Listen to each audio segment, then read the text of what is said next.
Richard famine technique use பண்ணி இப்போ நான் அவங்க விஷயம் முன்னாடி கற்றுக்க போகிறேன். அது எப்படின்னு நான் சொல்கிறேன்.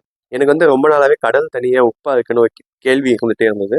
இப்போ நான் இதை கற்றுக்கிறதுக்கு முன்னாடி ரிச்சர்ட் ஃபேமனோட டெக்னிக் என்னென்னா, ஃபஸ்ட்டு வந்து உங்கள் டாப்பிக்கை வந்து நீங்கள் சூஸ் பண்ணிக்கணும். அதில் பேசிக் அண்டர்ஸ்டாண்டிங்காவது இருக்கணும். செகண்ட் வந்து இதை யாராவது ஒரு சின்ன பையனோ பொண்ணுக்கிட்டே நீங்கள் போய் எக்ஸ்பிளைன் பண்ணணும். அவங்களுக்கு அதுலேருந்து ஒரு கேள்வி வருது அப்படின்னா அதுக்கும் நீங்கள் தெரிஞ்சு வச்சிருக்கிறதுக்கும் எவ்வளோ கேப் இருக்குன்னு அண்டர்ஸ்டாண்ட் பண்ணிக்கணும்.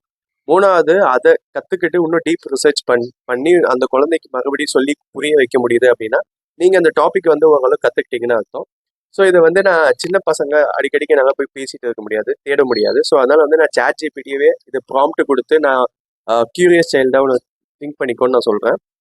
அதுக்கப்புறம் நான் சொல்கிறேன் மினரல்ஸ்னால தான் கடல் வாட்டர் வந்து சால்ட்டியாக இருக்குன்னு சொல்கிறேன். ஸோ அதுலேருந்து அது ஒரு கொஷின் கேட்குது. அதை ரிசர்ச் பண்ணி மறுபடியும் அதை கிட்ட சொல்கிறேன். அதுலேருந்து இன்னொரு ஆன்சர் கேட்குது. ஸோ இந்த மாதிரி எதெல்லாம் உங்களுக்கு கஷ்டமான டாப்பிக்காக நீங்கள் ஃபீல் பண்ணுறீங்களோ அது இது மாதிரி ஈஸியாக நீங்கள் கொஞ்சம் கற்றுக்கலாம்.